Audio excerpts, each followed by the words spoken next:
ये दोस्तों मैंने एक वीडियो शेयर की थी आपसे कि एक जर्मिनेशन रूम बना रहे हैं जिसमें लाइटें लगा के पौधे लगाएंगे।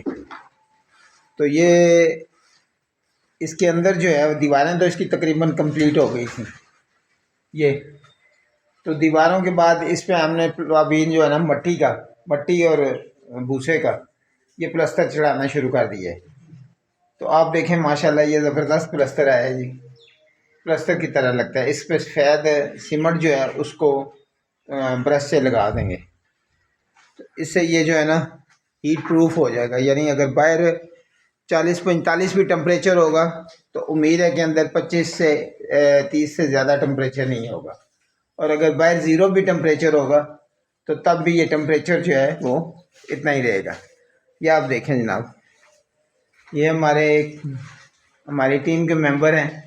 ज़बरदस्त ये हालत है जी बगैर प्लास्टर के, यानी मट्टी का प्लास्टर कर रहे हैं।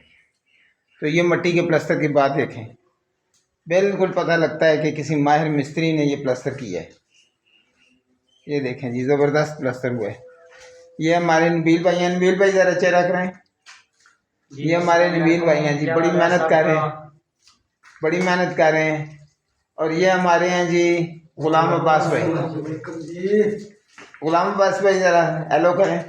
अस्सलाम वालेकुम, सुनाओ क्या हाल है, ठीक हो? तो बड़ी मेहनत कर रहे हैं जी माशाल्लाह। ये आप देखें कितनी ज़बरदस्त। ये ऊपर का हिस्सा जो है वो बगैर प्लास्टर के है, ये बगैर प्लास्टर के है दीवारें।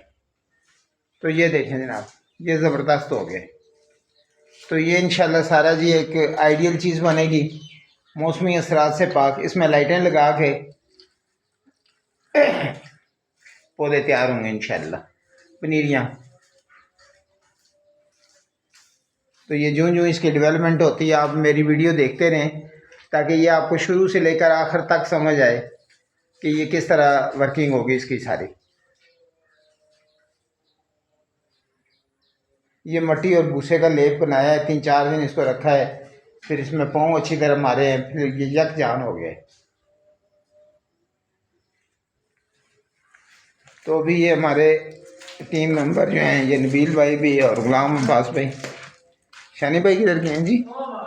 वाकआउट कर गए हैं शानी भाई यानी। ये देखें, ये इसको बहुत मेहनत से जी, ये गारा लेके पहले इस तरह लगा के फिर गरमाले से इसको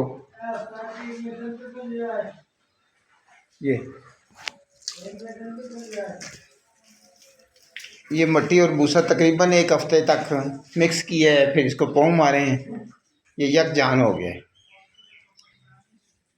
अस्सलाम वालेकुम।